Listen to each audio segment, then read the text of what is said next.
We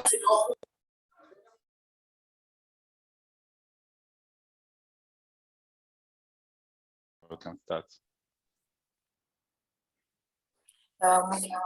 Good evening, everyone. I welcome for this FMMC project briefing session.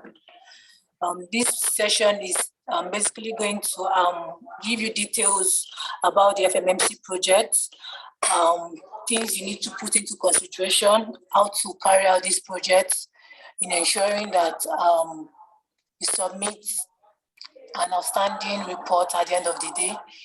The FMMC project is divided into 6 sections. We have the asset register, the facility condition assessment, we have the budget planning, we have the preventive maintenance planning, and we have the HSE audit reporting. So this FMMC docket has all the templates you'll be needing that would actually guide you on how to go on with the project. So I think you all can see the project topics here. Project 1 is asset register. Project 2 is the facility condition assessment. Project 3 is the health, safety, security, and environment audit. Project 4 is the emergency preparedness and business continuity. Project 5, maintenance planning. Project 6 is the budgeting. So let's proceed to the asset register. Asset register is the first topic for this FMMC project. It's a 15% score is allocated to it. Yes, 15%. Yes, 15% aggregate of the total score is allocated to the asset register, which means you need to put in a lot of effort in carrying out your asset register. So I'll be sharing some of the requirements for this asset register for you.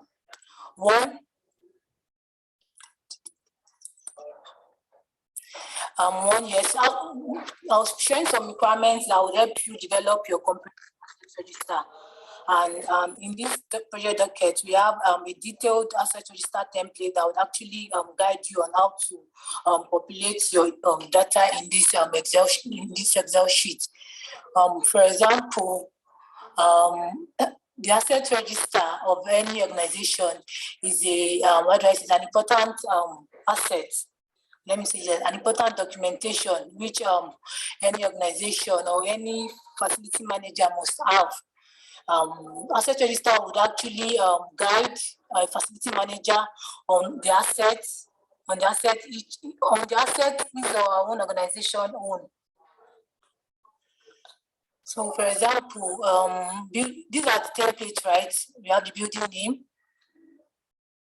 Building name, for example. If you work in an organization where you have different sections, it's very important that you allocate, you properly document all your assets for reference purposes. So, for example, if you work in a very large organization with different, let me say, buildings or let me say sections, so each asset in each of these building or let me say section should be properly documented for your future purpose or future reference and for the proper documentation of your company's assets. So when we say building name, for example, depending on your organization, one name you allocate to such building, you indicate it here. The floor, for example, if you have floor 1, floor 2, or floor 3, you indicate that as well. The asset name for every organization, there's a technique they use in naming their assets. Yes, that's the asset name. So for such assets you actually put into documentation, you should indicate the asset name as well. The asset description, the description of the asset should be properly documented as well. The model, for example, if it's a generator, the model number of the generator should be also properly documented. Serial numbers, yes, they come along with the manuals of these assets. The internal reference number, yes, this one should be gotten from your own organization as well, the manufacturer of such assets. The warranty date, all this comes along with the manual of the assets, yes. In and out of service, for example, if it's currently in use or if it's out of use, This should be also indicated here. Purchase date should be indicated as well. The purchase cost should also be properly documented. The install date or commissioning date should also be properly documented. The estimated useful life should also be documented.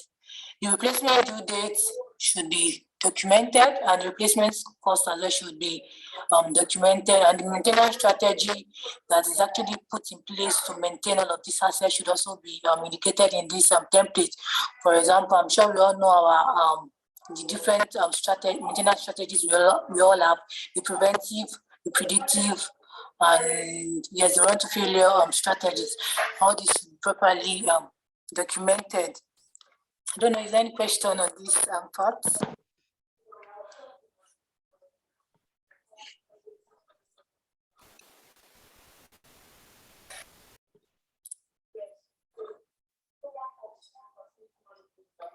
Thank you so much, Baraka. That was a fantastic introduction. Just for the information of everybody, the things you have here are not exhaustive. Some assets will have some information that this line, these columns have not captured, add it. Some assets would have no information relating to this. For example, you could have assets that don't have serial numbers and model numbers. You leave those blank, okay? And then for some assets, you have to introduce quantity. For example, you don't want to start listing out chair 1, chair 2, chair 3.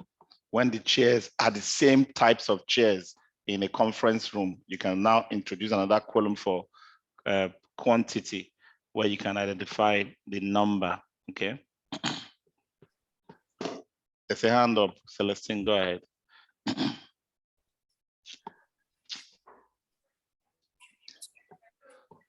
Well done. Try to. Celestine.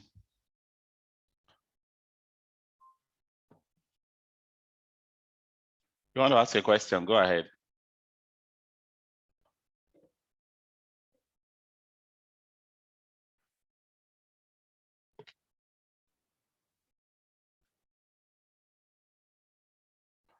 Who else has a question? Hello, sir. Can you hear me? Yes, go ahead. Okay. I'm concerned about the space. I didn't get it clearly. Is it the space containing the building or the space interior, like the entire building space? The name of a room. Okay. MD's office, classroom 1, toilet 1, male toilets, like under staircase, stairwell, things like that. Every space has a name. Okay, sir. Thank you.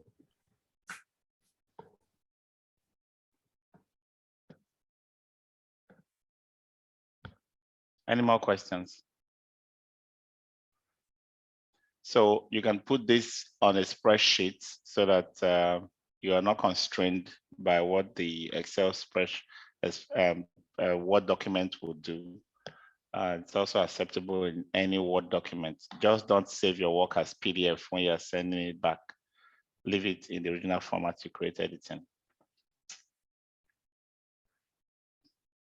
There's a hand up. That's Abayomi. Go ahead. Yeah, sir, the floor on the Excel sheet, is it the floor size in terms of the meter square or the floor name? Floor name. Floor level. Okay, the floor name. The floor could be floor 1, floor 2, floor 3. Okay. Could be mezzanine, upper deck, MD's floor, whatever the name you call it. Okay. Then what about space, sir? Space is the rooms inside this floor. Okay. Meeting room, reception, toilet 1, toilet 2, store 1, store 2, nurses room, a driver's room. Every space has a name.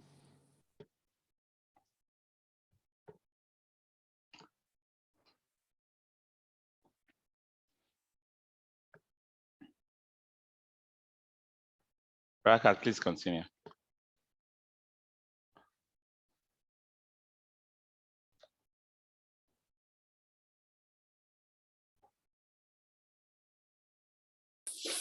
Okay. So this page you can zoom in on it a bit. You can zoom in on this a bit so it will be more legible. again. Super, that's fine. Okay, so this page 2 as well will give you description about each of the column and items listed above in this table. So you get more details in page 2. So for the facility condition assessment, that's the FCA. We all know that as facility managers, it's very important for us to calculate, or let me say, conduct a facility condition assessment of our facility year in, year out, because this would as well give us an hint of the condition of our assets or let me say building. So this FCA should as well be in Microsoft format or Excel sheets. And I'll be going through the details, the templates as well. So yes, so this is the template for the of calculating the facility condition assessment. One, we have the superstructures or structural frames. When reporting on the facility condition assessment of your building, so pictorial views of such conditions would be very important, just to let your facilitators know that you are really in line with what is requested of you to do as a facility manager while conducting your facility condition assessment. So one, yes, for the component and sub-component, the superstructure or structural frames, for example, of the organization, the roof. Yes, you need to check the condition of your roof, if it's in a good condition. Yes, if it's in a good condition, and if there's any defaults or if there's any repairs, all this should be put into consideration. So for example,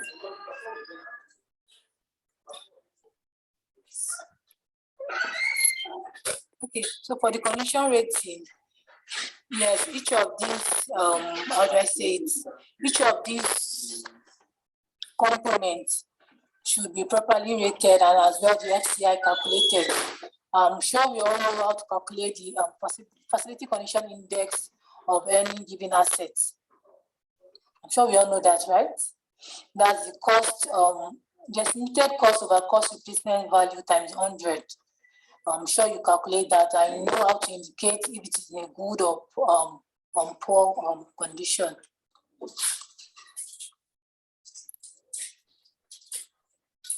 Yeah, so for which means that you have to know an estimated cost of fixing the defects you have identified and written down here after the rating.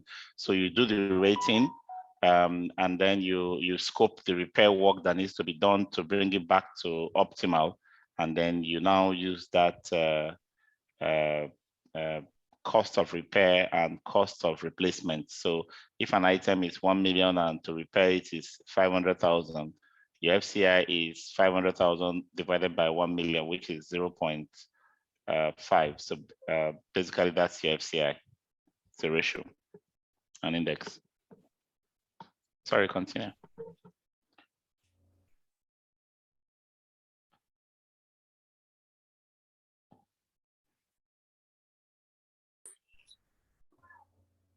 So do you have any question here before we proceed further?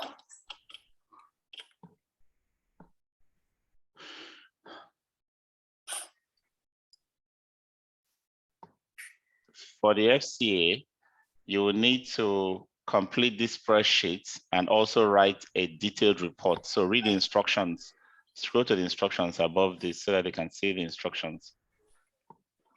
Yes, there's a guideline for writing the reports. Scroll up. Okay. So here, So there's a guideline for writing the reports. There's a cover page. You must have pictures and all of that organized inside the report.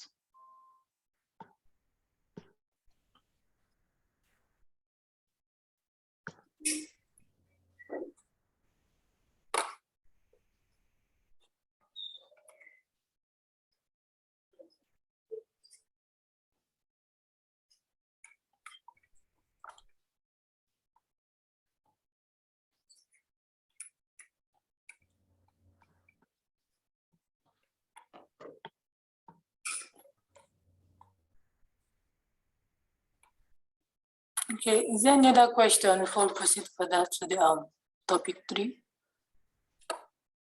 Yes, please, can you throw more light on the calculation of the FCI? It's just the 2 columns, the last 2 columns before the FCI. If you've estimated the cost of repair, and you can estimate the cost of buying a new one or getting a new one completely, you just divide it through. FCI is estimated cost divided by CRV. CRV is the current replacement value, which is the cost of getting a new one. So if you have a generator that is malfunctioning and that's what your condition has picked up, you ask yourself, how much am I going to use to repair it if I was to maintain using this one? How much will I use to get a new one if I was to replace it? Divide those 2 out, it gives you your FCI. Your FCI is an indication of the quality or the condition of that equipment or asset or building component.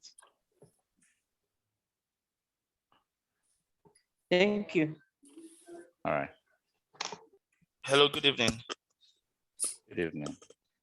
Please, for the condition assessment Who is talking? Your evaluation. name, please. Sorry, Tayo, my name is Tayo. Yes. Okay, go ahead. Good evening. For the condition assessment, is there a specific number of cells to be populated, or is there a minimum requirement? Because if, for example, I work in a place that none of this is actually faulty, am I supposed to assume a fault and probably don't look for a assume a solution fault. to it? Don't assume a fault. The FCI will be very good. It means the facility is in a good condition, but you must have photo evidence.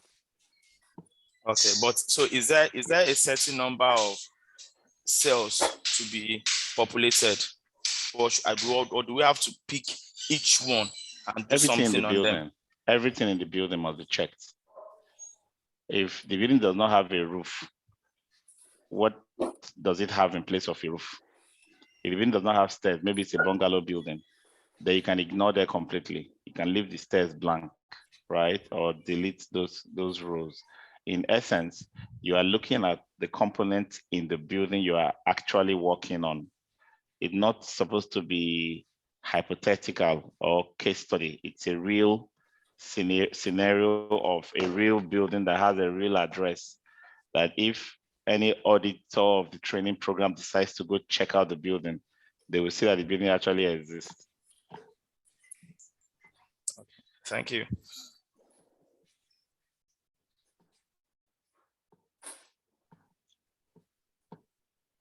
Okay.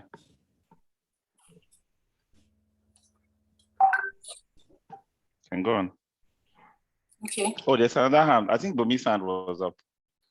Did you notice? My question has been answered, sir. I wanted to ask if I can come up with hypothesis.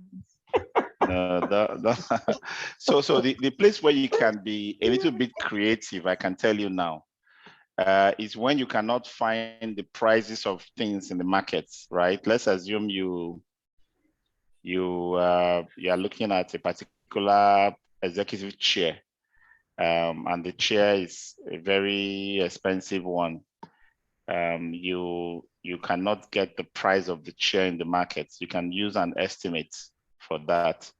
The same will apply to your budget when you are doing the budget. So if you cannot get the real price of how much you spend, you can be creative around cost elements, but be as realistic as possible so that there will be no, because we're not going to score you based on accuracy of market prices and so on. Yeah? We're going to score you based on your application of the practical knowledge that you have been trained on. So if you already know that you should do a market survey to get the prices in a real project scenario, we expect that you will do a market survey at that time. So if you are doing a market survey now and it's becoming difficult to get the prices of certain things, you can use your best judgment and create estimates for it. That's the only time you can be creative around this project. Okay, sir, thank you. You're welcome.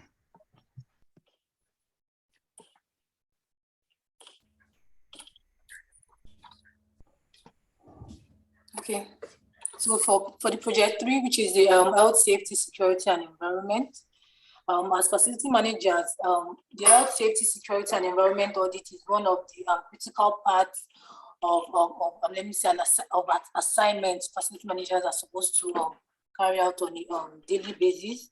We all know that facility managers are accountable for the health, safety, security of their workplace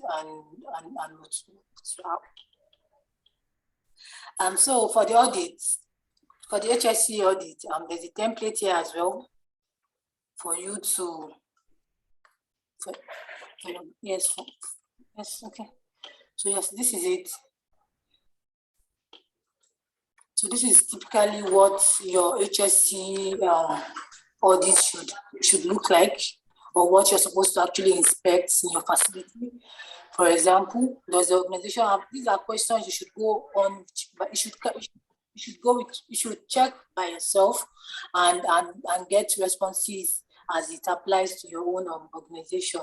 1, for example, does the organization have an HSC policy in place and displayed? Yes or no? The likelihood, the impact, the risk level. Sorry, let me ask, Baraka, let me ask Oluwayomi why the hand is up. Is it for HSC or for previous ones?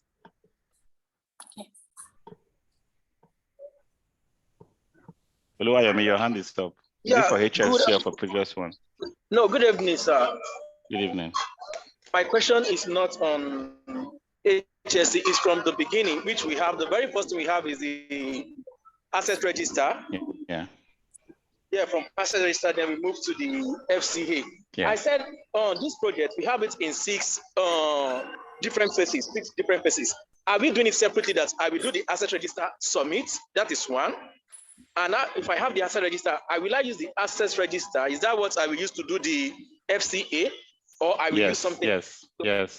As if it is a real building. All 6 projects are to be based on the same building. Okay.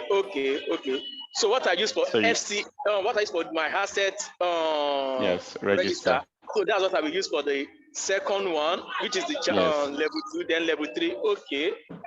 Okay. And sorry, in the FC, yes, in the FCA now, I saw some things. What if I don't have those things in my facility, or they are not concerning to me? Can I just leave them? If they are not in your facility, you ignore them. But if they're in the building, whether you are managing it directly or you're not managing it directly, you need to report them. Oh, okay, that's fine. Okay, that's fine. Okay. Okay, and I'm doing the HSC reports for those things also. For the building, so the thing is, because it is the same building, your asset register lists individual assets. The conditional assessment is looking at a system, which is a combination of several assets. For example, you are assessing the air conditioning system, you are assessing the civil, the floors, windows, doors, and so on and so forth, right? And you are scoping the work that needs to be done on them. That's what you are doing. It's the same building. Then you are now looking at the people that use the building and the organization that work in the building and the building components itself and the kind of work we do in the building. And you are doing a HSC audit for people's safety. So in this case, it's not just the building anymore, but the people and the organization. So that's what Barakat was into now. So everything has to be based on the same one building or facility that you're working with. Okay. But I do one, I submit, right? Yes, you can do one and submit, sure. Oh, that's fine. Okay, let's continue. Thank you, sir. You're welcome. Alabade's hand is up. Let's hear from him before you continue. Good evening, sir. Thank you, sir. Welcome. Can you hear me, sir? Yes, your audio is good. Okay, sir. In the instance where what has more than a building, for instance, I manage different residential homes, and most of this facility, some are they are not all together in the same building, same estate per se. Can I merge them together as well? No, you can't. You will do one location. Everybody will do just one location, right? So pick the most significant location you can use, but it has to be one location. Okay, sir. Thank you, sir.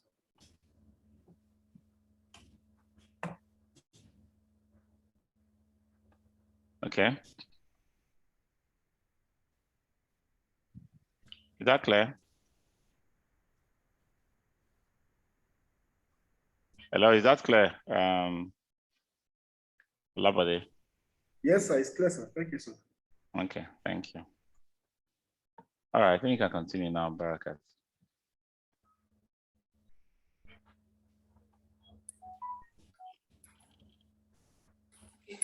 So these are questions you should actually scrutinize carefully and indicate how they are being applied in your own, in each person's respective organization. Right, okay. Maybe I still need, is there any question on project 3 before we proceed further?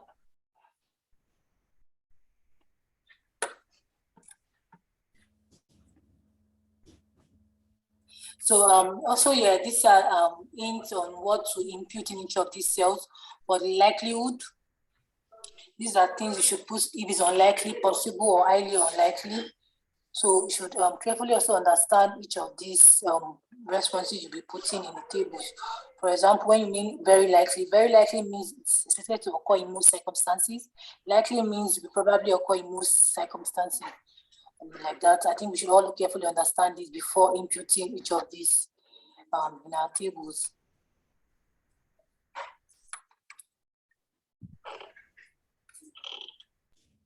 Okay, I think that's all for the HSC audit. The project docket has actually contained all the details we'll be needing for the project. So I don't know if there's any question for HSC before we proceed to the next one. Bumi's hand is up. Yes, sir. Thank you.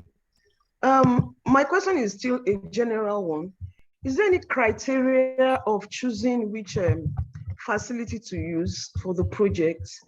Number one. Number two, is it possible we get a letter from Max-Migold? Maybe if we decide to use a particular facility, introducing oneself and the reason for the project. Okay. First, criteria for selecting the building. The building has to be a sizable, active building. What that means is it cannot be a single flat, one family dwelling, okay? It can be a commercial building, it can be an office, can be an industry, can be an estate. So where you can have enough of these building systems to work with.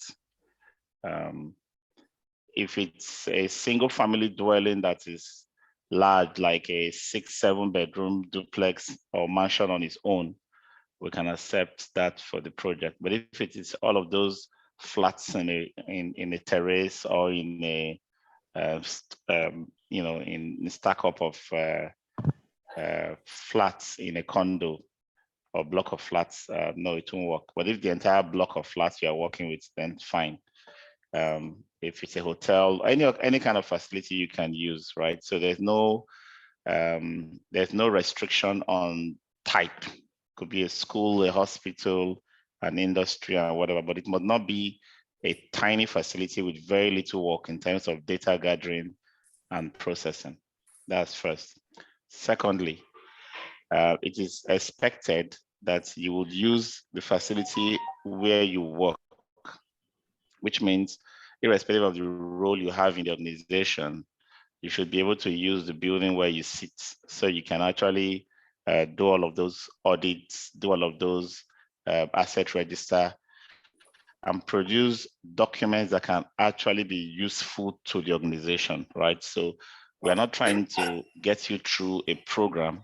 We're trying to have you deliver on a project that is useful, a contribution to the organizations where you work. So that's your first bet. If you can't have, maybe you work in an organization where it's a serviced single unit,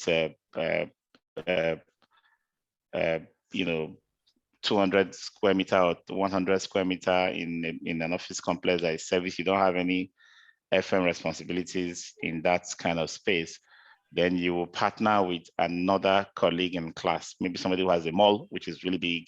For malls, for example, or for large terminals, or for large facilities, we can have up to 5 classmates work together on the projects. They will all be scored equally on that project.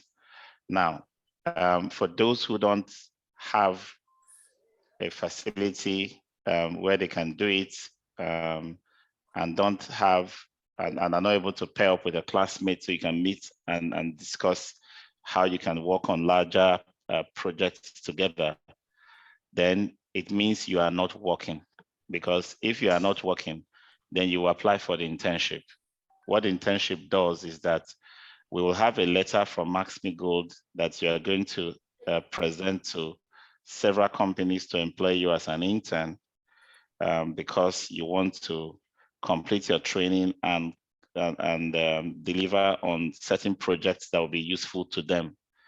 They are employing you not because they have sympathy for your training, but because you have convinced them through the letter we'll give you, of course, that the work you're going to do for them is going to give them a fantastic output, a full edge that they will get value from, right? So because you are sending them that letter, they're going to be employing you. As an intern, you don't negotiate salaries, you don't, it's part of your training. It's going to be a 6 months program where you work full time without expecting any form of reward. But many companies will definitely have an internship allowance that they give to interns.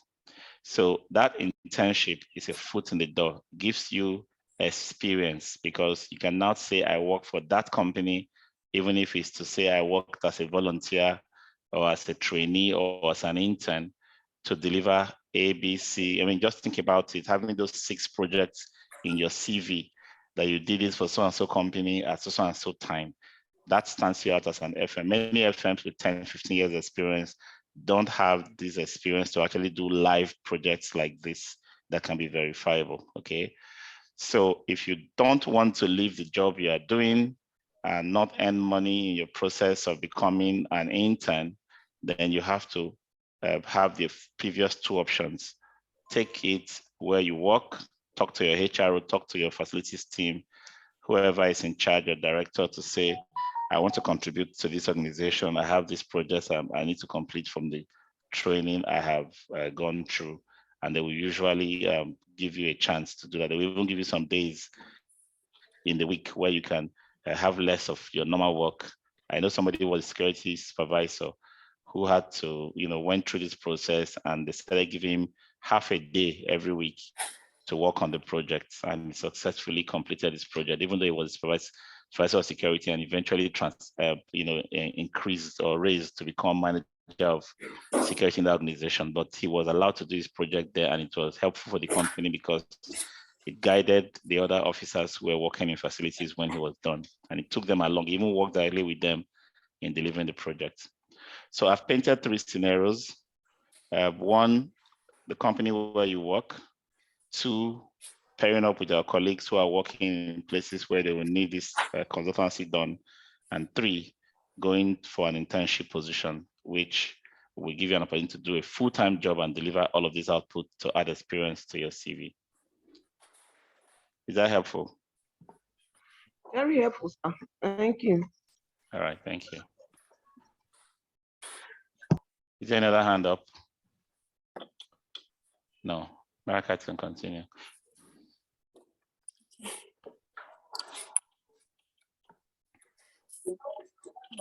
So now to the topic 4, which is the emergency preparedness and business continuity plan. As facility managers, I'm sure, having gone through this 3 months of rigorous training, I'm sure by now we now understand the importance of emergency preparedness and business continuity plan for a facility manager.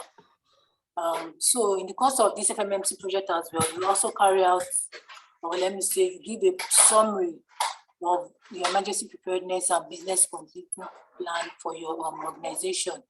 And usually when you are giving a report on the emergency preparedness and business continuity plan, it is very important that the report reflect on 6 major headers, which include 1, the risk assessment, the business impact analysis, the incident response plan, the roles and responsibilities of each of your team members, key contact lists, internal and external, and the last one is the business recovery plan. So let me just scroll down to risk assessment template. So this is what a risk assessment and management table should look like for your organization. For example, what is the risk? What risk are you describing for us here? Okay, for example, we're describing generator breakdown. What is the likelihood of this happening? Is it very high? The impact, how does it impact on your own business? Is it very high as well? The priority, the preventative action as well. What preventative action do you put in place for this generator? You should have this plan in place as a facility manager, because this plan will eventually guide you on how to go about your daily FM operations, and which will in turn add value or help limit the growth of your organization. Yeah, so this is what your risk management table should look like. Also, yes, the health management as well. Ill health due to interruption in domestic water supply. What is the impact? Is it low? The priority as well, is it very high, like that for each of these line items? So this risk management table has actually given you, let me say, line actions of what to look out for in your own organization, and as well fill in the appropriate responses that applies to the organization. So also, you should also carry out a business impact analysis for your organization. For example, what critical business are you looking at? One with facility management. So you need to describe this in this let me see, line, this box here. So the proper management of power energy sources, you describe each of these activities there. The priority is very high. Priority of facility managers, facility management to any organization is very high. So I think we all understand why this is very high. The impact of loss. So these are just examples, though. It doesn't mean that you will have this kind of issues in the facility. These are just an example of what is critical, right? We use the 2 most common examples, so you can have other things that are more critical than this. You could have elevators as critical for old people's home in high rises. You could have, so many things that can be very critical, but why you are doing this is because you want to be able to analyze the impact of failure on anything that's important to the organization, okay?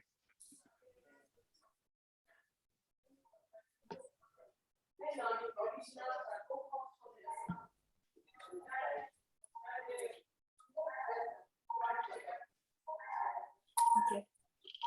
Any question before we proceed further?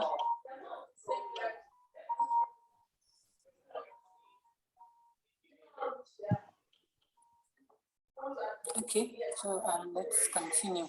Also, your emergency preparedness and business continuity plan should as well reflect the incident response plan and immediate response checklist. And so this is how it should look like. You identify any critical activities that have been disrupted before you click, and what actions did you put in place that actually revived such critical activity. Also, for the roles and responsibilities of your team members, the facility managers, I think you should also have this properly documented. They are designated employees, the name and the contact number. The alternate, that alternate means, let me say, an assistant, yes. These are things you should properly document as well. And what roles, and what's their roles and responsibility assigned to such duty. Also, this key contact list is very important for us. I'm sure you can all remember during the emergency preparedness class where the facilitator actually told us to have a good connection with each of these, let me say, emergency staffs. Yes, I remember vividly that engineer Kolako mentioned to us that we should create a good rapport with each of these emergency staffs. For example, the fire, yes, the fire team within your organization or your location should have a good rapport with them in case of emergencies, and they can, attend to you as soon as possible. Yes, so these are things you should properly document for the use of for the smooth running of your organization and your operations. Also, your business continuity plan and should also reflect the business recovery plan. Yes, these are templates you should just go through and impute the responses that applies to your organization. Is there any question before we proceed further? And this emergency preparedness plan is not just the template, there's also supposed to be a report, just like the FCA. These two require you to write a report, and the format for the reports are also stated.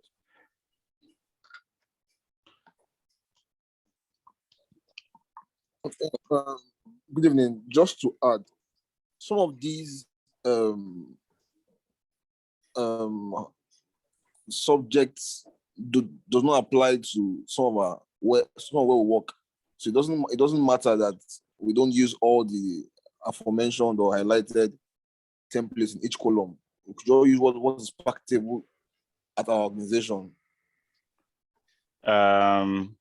So the thing is, every column is relevant, but the line items you create, like the critical business activities, is yours, right? The key contacts is yours. There must be key contacts, okay?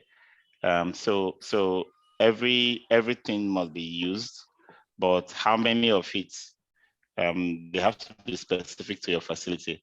Unless you are, if there's something you want to specifically point to that might not be relevant, please bring it up. For example, I won't expect that you will not decide not to put a recovery time objective, for example, because you think it's not relevant. No, recovery time objective is if a particular critical activity fails, what do you set as your target recovery time?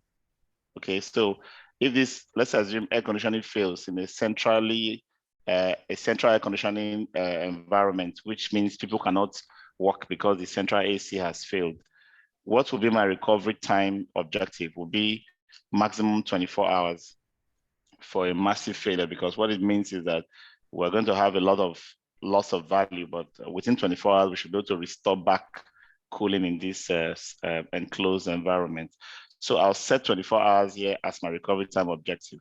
If I'm doing this business recovery plan, there's no way I will not set answer for every column. For example, I must decide that somebody is responsible for that key business activity.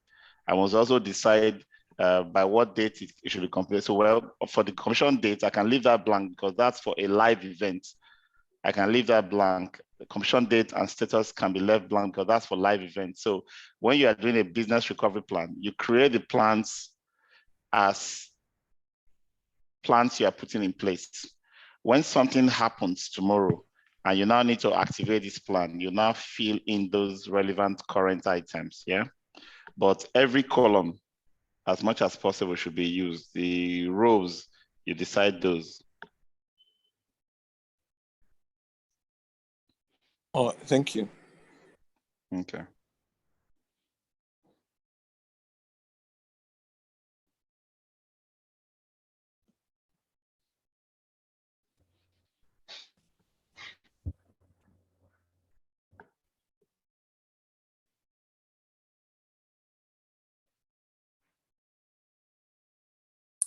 Okay, any other question before we proceed to the next project topic?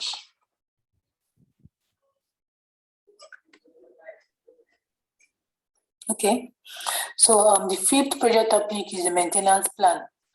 The maintenance plan is one of the management strategies that an FM deploys for the effective provision of services in order to guarantee improved property owners' asset value and preservation, user satisfaction and protection, as well as compliance with the building code and other regulatory requirements.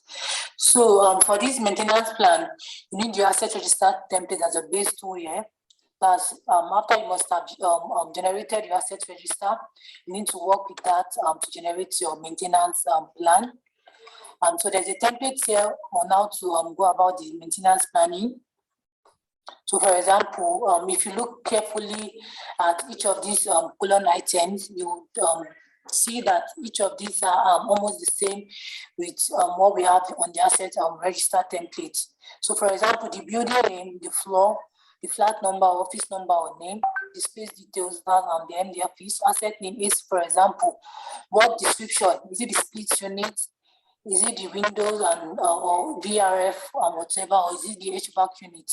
So you clearly indicate that here. And what maintenance strategy is put in place to maintain these assets? So for the AC is the preventive planning. Maintenance activities, what do you do on a monthly, or is it on a monthly, on a weekly basis? What do you do to maintain it? You clean the filters and whatever you have, this servicing and the likes, you should clearly indicate your maintenance activities there. So your frequency of carrying out these activities, is it on a daily, is it on a weekly or monthly basis? That should also reflect on this table as well. Yes, the cost of your AC, yes, you should also indicate that here. Was it outsourced or insourced? That should reflect here as well. Your responsible party, who is responsible for the maintenance, is it the facility manager or is it the technician? That should also reflect here as well. So you should also, this template should as well go further, because you should generate a calendar from January down to December. So on each of these line item, or let me say column, you should indicate how frequently you carry out this maintenance. For example, was it done if this is calendar for January, February, March, and April, was this maintenance done in the month of January? You should indicate that. Was it done in February? You should do that, so on for each of your assets. So you should indicate all the assets you have here, and as well fill in the appropriate description of line item that implies to them. So I think that's what the maintenance planning is all about. You should, how often do you carry out your maintenance on your assets? Yes, you should have a plan as a facility manager for that, of tracking your of your maintenance activities. There should be a record for tracking of your frequent maintenance of. Yes. Yeah, so that's what the maintenance planning template is all about. You can populate it with as many data as possible, because it's very important that you know that as a facility managers, all your assets are carefully documented. Each of your assets are carefully documented. And so this maintenance planning template will actually guide you on it will guide you, and also as well give you let me say a means of tracking how your maintenance activities are done on a regular basis. Yes. So yes. So you can. So is there any other question before we proceed to project? There was one question before about how you use the asset register again and again. This is a typical case of where you use the same asset register as a template for extending it into a maintenance plan, right? So you just add, the asset register stopped at maintenance strategy, right? So this is just the same thing. You see the maintenance plan. After the asset maintenance strategy, you now have the maintenance activities. So that's where the maintenance plan stretches from. Okay. Is there a hand up?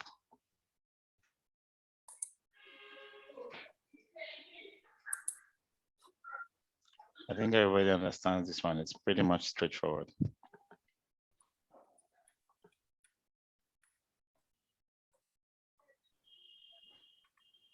Okay, so can we proceed? Is there another question? Okay, so the last project topic is the budgeting and reporting. So your budgeting, is more about numerical values. Usually, how do I say it? For facility managers, it is very important that you carry out your budget at the beginning of, let me say, at the beginning of every year. Yes, every year, a facility manager should always have a budget plan for the coming year. Yes, ahead of time. So yeah, so this project, yes.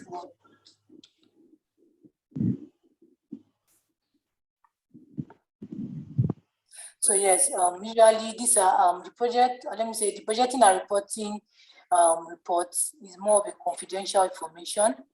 So it's very important that you document this as well as facility manager. So there's also a template here that would guide you on what to input or populate your sheet with. For example, the operational expenses. Yes, the actual of previous year. What was the budget on rent? Budget for current year. You should also indicate that here. Then breakdown of each expenses should be clearly indicated here as well. Then the assumptions and justifications should be clearly noted as well. Yeah, so this is more of a so one thing that's important for this one is make sure that the line items reflect the line item of the organization that you are actually serving, right? So these are just line items entered here for examples. You put your own budget line items, but make sure that your OPEX and CAPEX are separate. They are not mixed together, okay?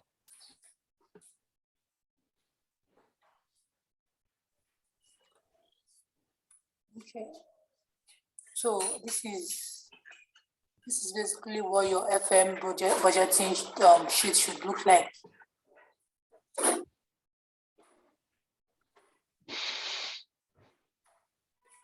So at the end of the day, you should calculate your grand total operational and expedition value and give a summary of your report at the end of the day.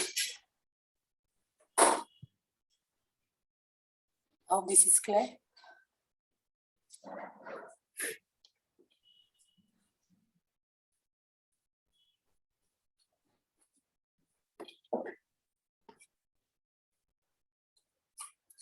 Is there any question before we move to the next?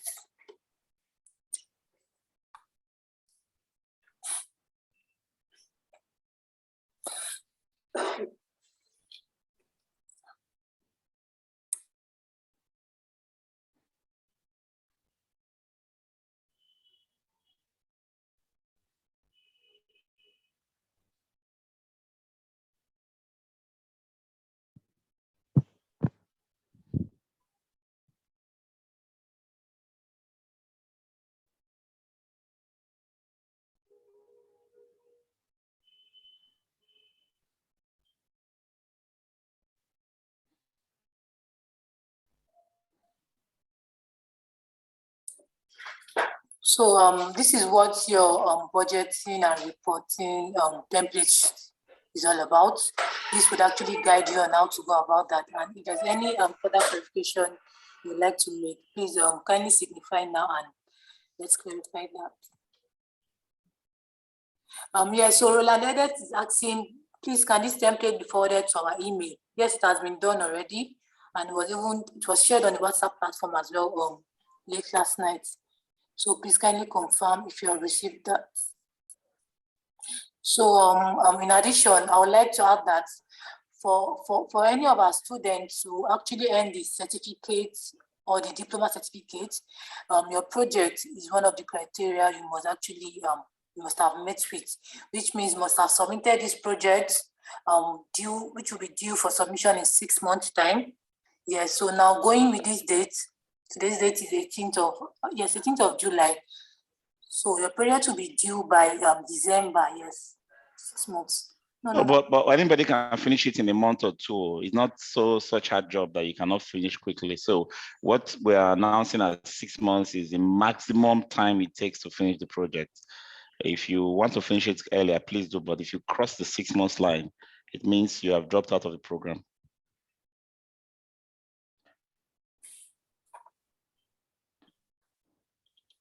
Yes, and also it's very important that you note that the graduation will be coming up in December, and for you to actually join this graduating class of 2022, it is as well mandatory of you to submit your project on or before October 31st, so that you can be properly graded as well, eligible to graduate in the class of 2022.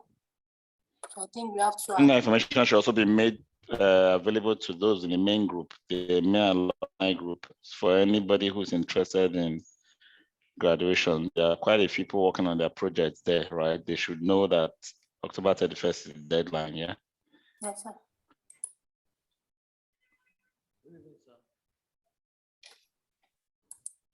So please, Obasi Juliana, please go ahead with your question. Okay, thank you, Barakat. Thanks for the project briefing. I wanted to ask if there will be a defense for the program, for the project, and then if we can get the recording of this project as well. Thank you. Yes, sure. The recording, yes. The recording, yes, but no defense for the project. You'll be scored based on content, clarity, brevity, if it's a real site, the information checks, you'll be scored based on everything. So that score will be used to grade the quality of your final results and certificates. Okay, thank you.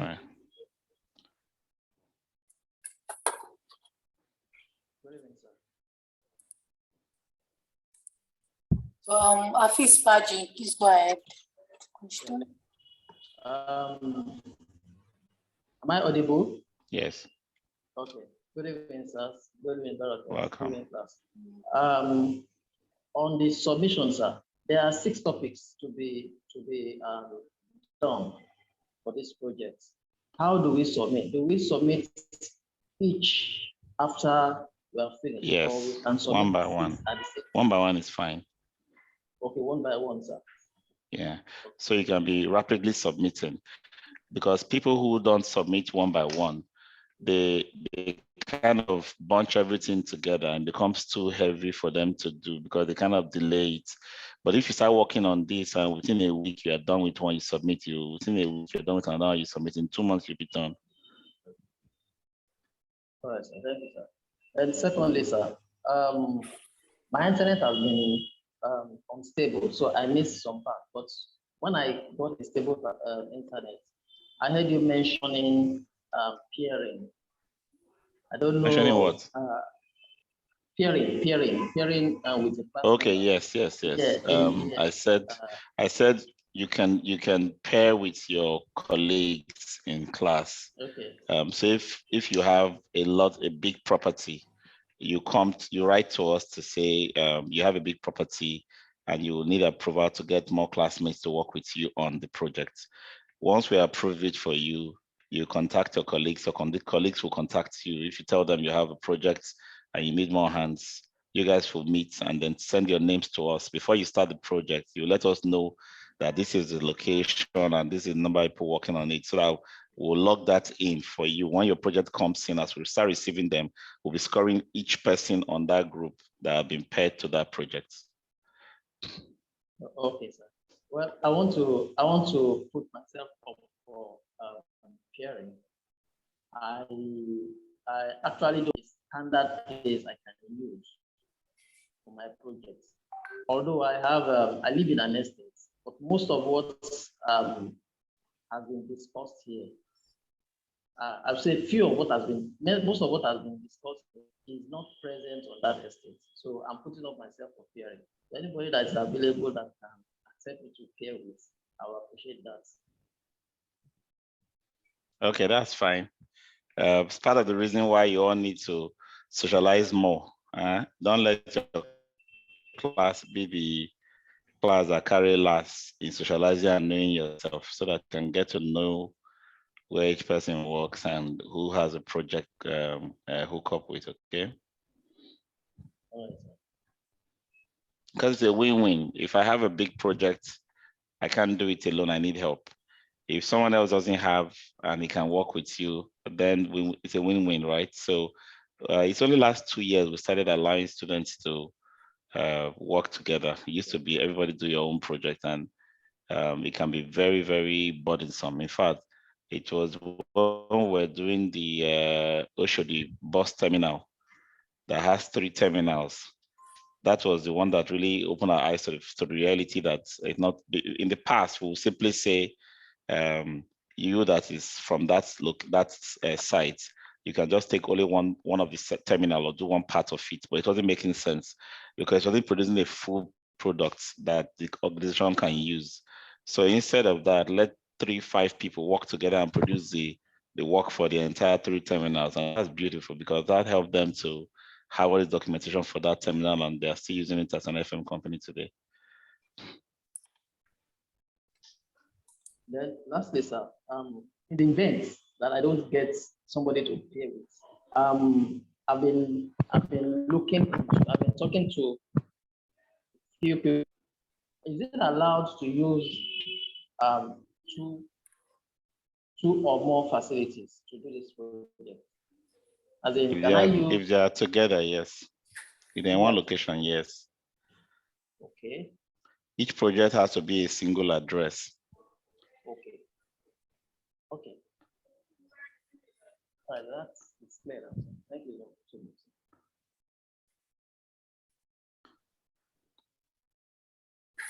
Okay, please go ahead with your question. Yeah, thank you. Is it a question? No, just like Mafi said, I wanted to say I wouldn't mind working with people who are already doing something like this that I can learn from practically. I can always get a place to do the projects. That isn't a problem for me, but I'll prefer to pair with someone who has a big facility, learn with like minds and all that. So I wanted to ask, how do I go about that? How do I get to know a classmate that has such big facility and needs someone to pair with or to work with? I think we need to try to go back to my earlier comments. My comments are: 1, our priority in this program is that your project is done in the place where you work, okay? Don't worry whether it's a big facility or not a big facility. Just settle down to the project line by line and put in your best efforts. We'll show you, we have taught you a lot, and we'll see and hold you in the process. You ask questions, we'll clarify as we go on. So that's the first value, because that's a direct contribution to the organization, like rewarding the organization that is, feeding you right now. Okay, so that's, for us, a direct contribution to the organization that employs our graduates. So we should prioritize that above everything else. Okay, now, if what you have is potentially large and you need someone else to work with you, then yes, you put it in the platform to say, I have this facility and I want to work with someone. Why we actually will need to approve it is, we don't want anybody running away from his own facility because he wants to go and get an experience with another facility. No, that's secondary. It's only when you don't have your own facility that you can work in, and you've made that case, that we can allow you pair with another team member for a large facility. Besides, what a large facility is our definition: a mall, a large hotel, an office complex, a large industrial complex, and so on and so on. We don't even accept a large estate as a large facility. Why? Because you are not directly managing individual buildings in the estate. You're probably just managing the environment, the water, the electrical power system, and a few systems within the estate, whereas each person has its own facility that they are running within themselves. So we normally consider that a large facility. You understand? So all of those considerations, we try to hold it close so that the priority of the program will not be thwarted. If we leave it up to you, everybody will say, oh, I don't have, let me just go and look for somewhere else to do my project. that is a last resort. So if where you are working is not good enough to do the project and you want to resign and become an intern in another organization, so you can do the project and gain some experience, that is going into the internship program. That's the second best prioritization for us. It is the third level at which it's the third level in which we bring in this pairing of people. I told you it's a new concept, and it was created mainly because we know some facilities will be very, very large to do the project on for one person to gather all that data. And instead of that person doing only a section of that facility, we want the whole data gathered for the whole organization facility. We'll say, let's have people join you.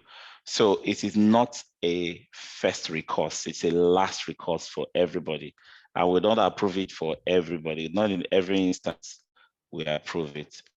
We had a bunch in the last class that wanted to do for a church, and I think 3 or 4 of them wanted to work on a church facility. We looked at the church facility, complex enough to warrant that number. We only approved it for 2.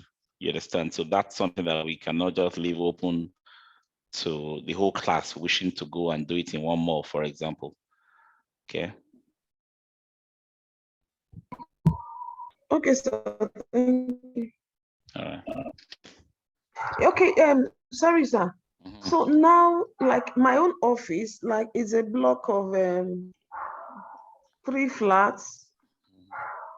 So if I need to go into the other, they are all commercial offices. Yeah. So if I need to go there, I'll need to give them maybe a document to show I'm doing the Those other project. offices are not your company. Oh. Are they? Okay. Are they your company? No, but my company just uses 1 flat out of the entire. If your company using 1 flat, then the building as a whole has borehole, water pumps, generator, right? Yes. And has cleaners and security.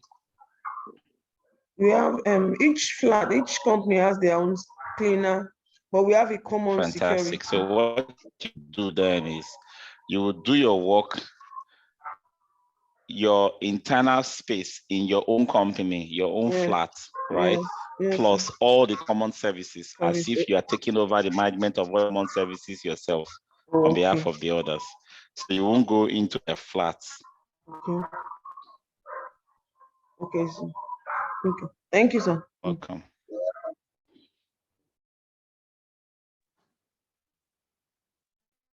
Okay, Abayomi Adekoya, please go ahead with your question.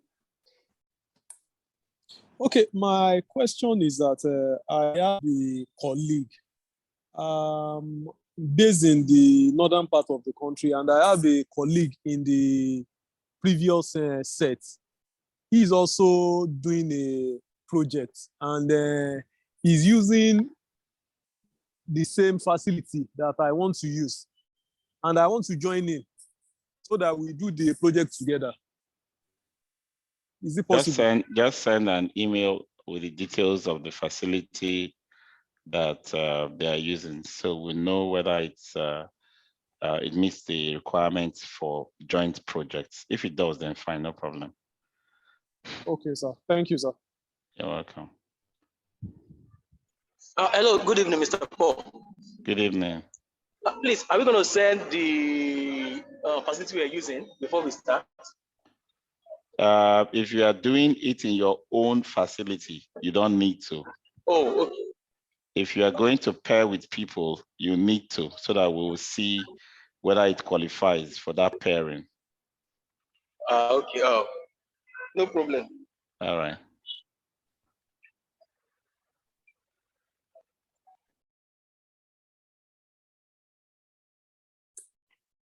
Mr. Abayomi, your hand is still up. Do you have any question? Okay, no, I'm dropping it now. Okay. Any more questions?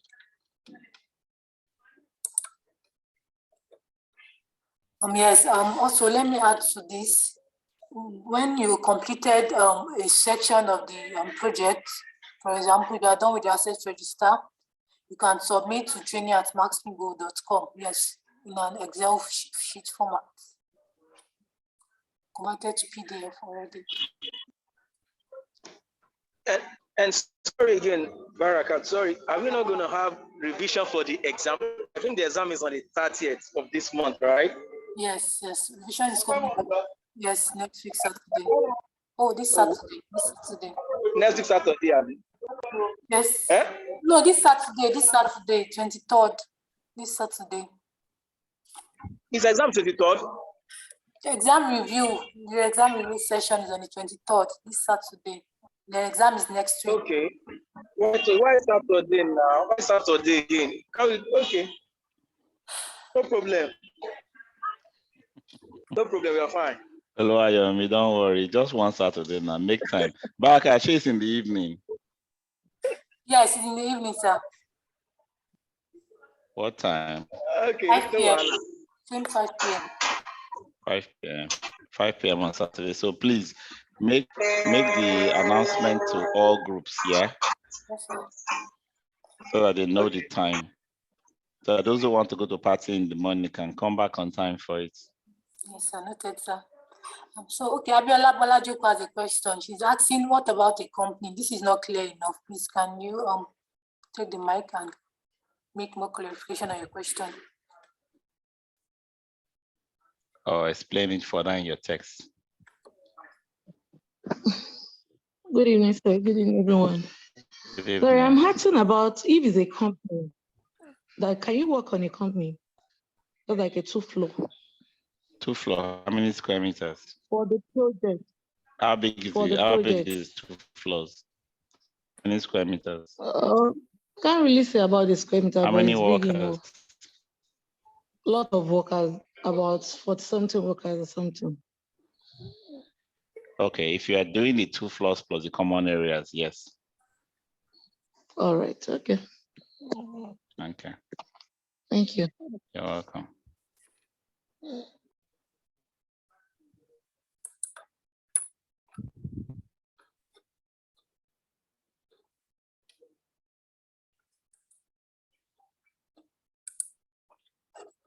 Do you have any more questions before we call it a day?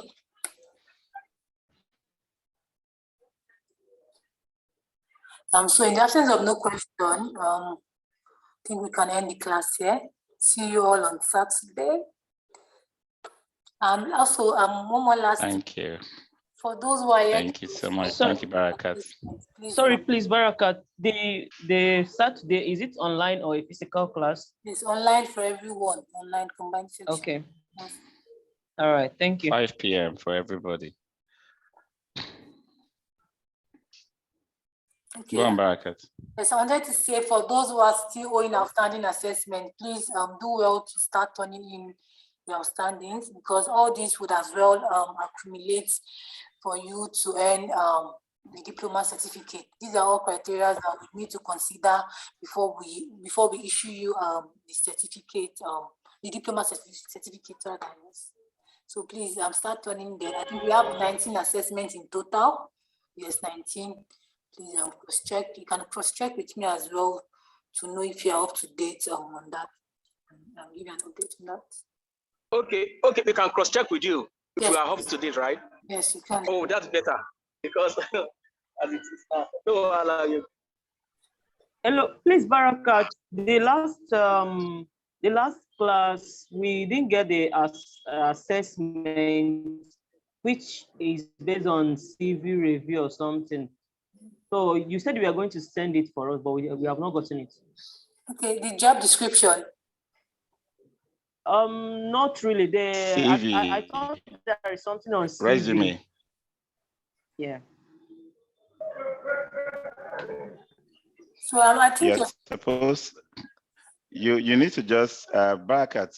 I think it's something that everybody should do. Everybody should revise their CV, principally or mainly use me in 30 seconds for your summary at the beginning, and use power statements for your skills. Those are the key changes you need to do to your CVs and submit again. And that applies to everybody. Did you get this? Sorry, I didn't get that part too. We want you guys to rewrite your CVs, right? Your CVs should use me in 30 seconds for your summary and power statement for every skill you're trying to sell to an employer. Okay. So, sorry, is this attached to our assessment? It's an assignment. It has to be submitted. Okay. Your program has I think 17 assessments and 2 or 3 assignments. The total, Baraka, please, you know what you do? Write out all the modules that have assessments and add the assignments and drop it in the group for everybody to see. So each person should go back to his folder and check which one he has complied and which one he has not, instead of checking with you one by one. Okay, I think this is better. Thank you very much. Sorry, sir. Mr. Paul, yes. We have assignment and assessment. Yes. Different between assignment and assessment. Assessments are the ones that come up at the end of every course material. Out of the 30 modules you took, about 17 or 18 have questions at the end. Those questions are the assessments. When a lecturer, while teaching, gives you an assignment, that is an assignment. It's different from assessment. Like when I taught you HRO, I gave you an assignment to do a job description. Yeah. When I taught you workplace productivity, I gave you another assignment to do your CV again and submit it. Okay. Okay. That's funny. Okay. We don't even know, sir. Okay. And I don't know whether any other lecturer gave you an assignment. So that's what I got to tell you. At this juncture, no other lecturer gave us assignment. You guys are funny. It's only Baraka that will tell me that one. Let her finish her outline. Let me know. Thank you very much, sir. Okay. Sorry, sir. On your own assignment, what you actually asked us to do is to review our CV and submit. Yes. Right? Yes. Okay, fine.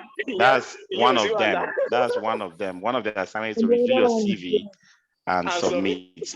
But make sure that what I will score in your CV is how you use me in 30 seconds and how you use power statements. Power statements. Yes. Okay.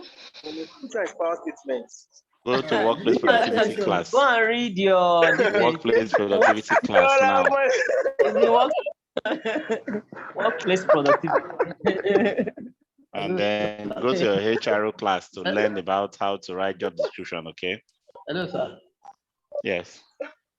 Sorry, sir. This is the first time, those of us in the virtual class, this is the first time we are hearing about this CV assignment. So it's only the job description. I don't think it's those of you. It's only 1 or 2 of you that did not hear it during the class. I think I didn't hear it, sir, but I heard of that job description very well. Exactly. Exactly. I heard that job description very well. If it's for that CV, we'll have done that since now.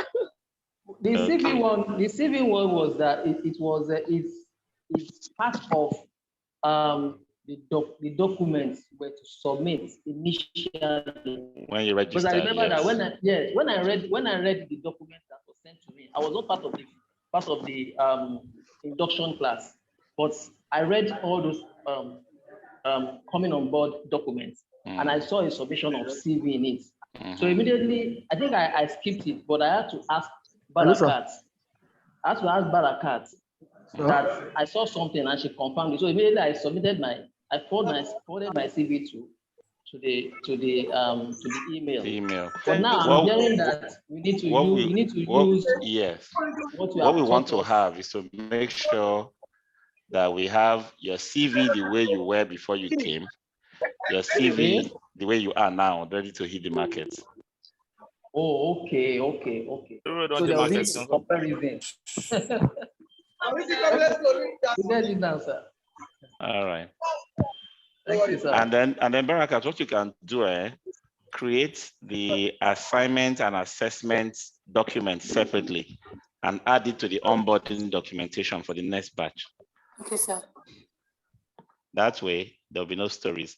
So talk with the other facilitators and see if they will have assignments. So you just add it all in one document and add it to the onboarding documentation, yeah? All right, thank you. Somebody else was saying something. Yes, sir. Mr. Chidi, how you doing now? Hello, no worry. Hello, sir. Yeah, go ahead. Yes, sir. If the CV is not properly done, will be reply. If you send your CV and you didn't put effort in improving it, you score 0 for that particular assignment. Yeah. And, effort, I don't get that effort. I don't get that effort. If you're when we say rewrite your CV, we want it to reflect improvement based on what you have learned. Okay. We taught you about me in 30 seconds. I reviewed somebody's CV on Saturday in the class, for example, and there was no profile statement. There have to be a summary line at the top of your CV, right? I still see personal data in your CV. Those are all crap. We taught you to remove personal data and have a profile summary on the top there. That profile summary should be based on me in 30 seconds, right? Yes, sir. And then you have this listing of skills. I am this, I am that, I am that, I am that you put in your CVs. Those are also crap. If you, instead of listing 20 skills that you cannot defend, list 3 skills that you can defend using power statements. Are we together? Yes, sir. So that your CVs no longer get trashed by employers. Okay, sir.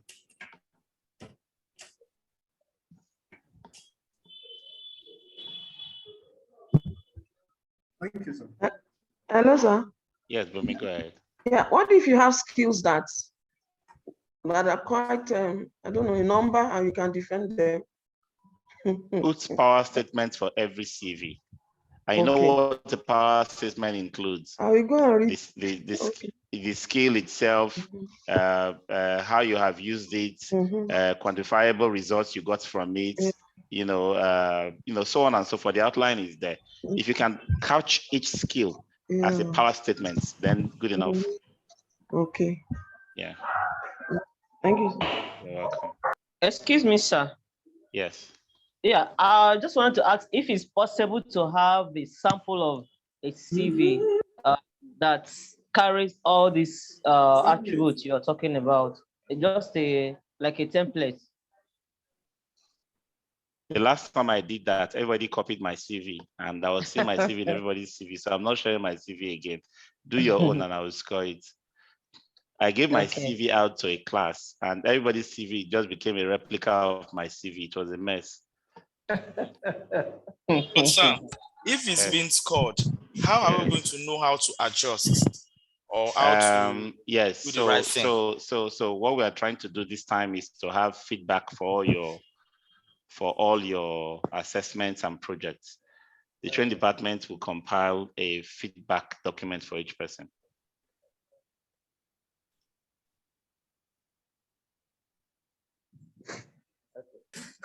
Okay. Don't just say, can you please copy your CV again?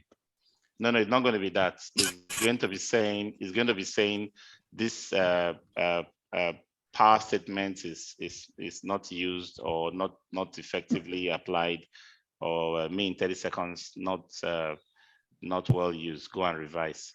It's going to ask you to go and revise it, but not to resubmit, because we're going to review your CV only once. We're not going to have you go and revise it and bring it back again. No, we won't do that.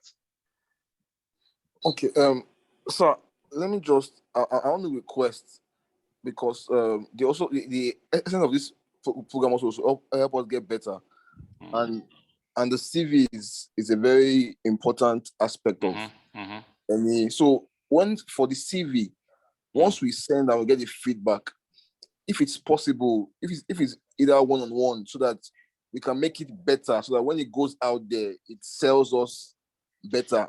Well, you know what? Reasons here, I'm happy to do one-on-one with anybody that comes to me, like directly. I get that all the time.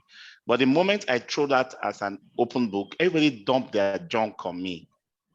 I see that too many times where people don't pay a lot of attention, don't put in effort into things that are important to them, and they just want you to cross all T's and dot all I's for them. I don't think it's a productive use of my time, right?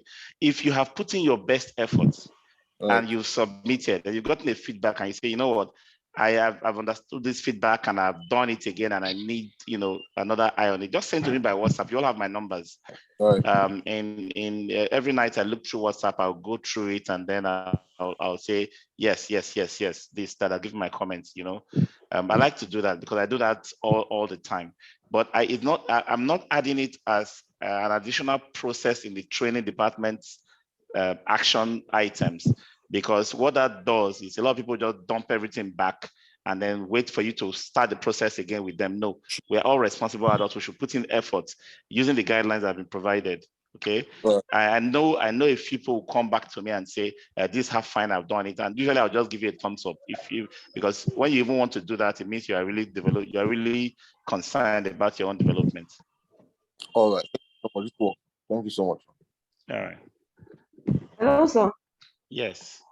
How about sharing a sample with nobody's name? We don't know whether it's you or just something. There is no, okay, so if you're looking for sample CVs, there are 1,000,001 online, right? No, the one from you, the one you that's what I'm saying now. Hold on, I explained. For me, I understand. I said the last time I shared a sample, everybody gave me a replica of what the sample I gave them. In my master's program in Unilag, I gave if you look at your quality management class, you will see one small flow chart where you have change bulb. Is the bulb dead? Blah, blah, blah. I saw that particular flow chart in my exam answer script. Wow. I was embarrassed. University students in masters copying an example back, into the exam answer sheet. It's embarrassing. So I wish I could just throw examples at you, but I don't, because each of you have a unique CV. Just apply the principles to it and you'll be correct. Okay. Yes, sir. All right. Okay, thank you so much, Barakat. Thank you so much. That was a fantastic presentation. I think Barakat, is this your second time of doing this project review with the class? No, sir, this is the first time. It's the first time? Yes, sir. Wow, amazing. You did amazing. Well done. All right, thanks everybody. Thanks, Barakat, and have a nice evening, everybody. Bye-bye. Thank you, Barakat. Thank you so much, Mr. Paul. Thank you. Thank you. Thank you. Everyone.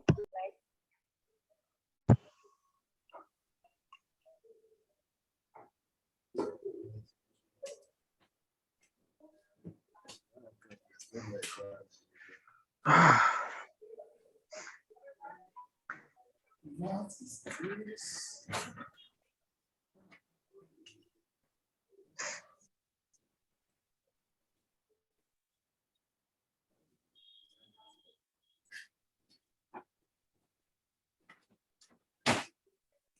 And file every 22.